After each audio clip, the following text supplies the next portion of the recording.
सर्दी बढ़ते ही फैसलाबाद के शहरी मूंगफली खरीदने के लिए बाजारों का रुख करने लगे। गुज़िश्ता साल की निस्बत इस साल मूंगफली के दाम भी आसमान से बातें कर रहे हैं।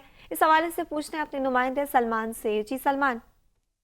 जी, सर्दी की शिद्दत बढ़ते ही मूंगफली की मांग में भी इजाफा हो गया है। आज के इस महंगाई के दौर में आम आदमी जो ड्राई फ्रूट नहीं खरीद सकते, वो मूंगफली खरीद कर अपनी ग़िज़ाइयत और प्रोटीन को हासिल करते हैं। इस पर मेरे साथ यहाँ एक शहरी मौजूद है, इनसे भी इस हवाले से बात करते हैं। जी, मूंगफली के रेट इस दफ़ा काफ़ी महंगे दिखाई दे रहे, क्या कहेंगे आप? जी, ड्राई फ्रूट का रेट तो पहले ही बहुत ज़्यादा थे। मूंगफली के रेट भी पिछले साल की बनिस्बत डबल रेट हो गए हुए हैं। 1000 रुपये से लेकर 800 रुपये तक मूंगफली बिक रही है, जो गरीब आदमी के पहुंच से दूर है।